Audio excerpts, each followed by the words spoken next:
the subconscious mind is the strongest thing in your body. And it'll get you to do things that you actually don't want to do, but once you start thinking about it. So what happens when you pull a wedge out? What happens when you pull a 56-degree wedge out and you got to go over a bunker? You're going to help the ball up. You're always going to flip to help the ball up.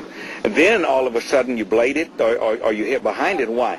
Because the bounce of the club now, if that sand wedge had 12 degrees of loft of the bounce on it, and all of a sudden you release it, now you're increasing it by 6 degrees. Now you got 17, 18 degrees of bounce. You're never going to get under the golf ball.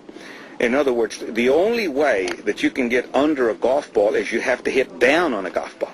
You never hit up on a ball, you hit down on it. You compress it into the ground. In other words, and it's almost at the left wrist is almost broken here. When you hit it, it's this way. And the wedge comes compressed down into the ground.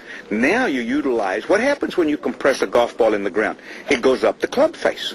When you flip a wedge or any club here, the ball is only going to utilize the bottom 2 grooves. It's never going to use the top ones.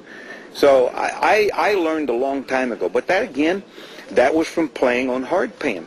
At Tennyson Park, I mean, you could have put cart paths. There's no cart paths on that course because you don't need them because the ground was that hard. Everything was a cart path there.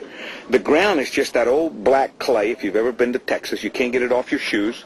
And once it gets hard and baked out, I mean, you've got to punch everything. And that's where I learned to punch this little wedge. Now, I never used to put as much spin on it. You know why? Because the club would bounce right off the ground.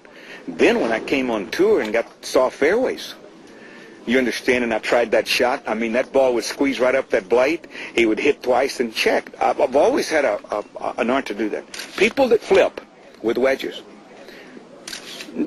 all they're doing is increasing the bounce on a wedge. And you can't learn to hit a bump and run or a check wedge that way. No way. If you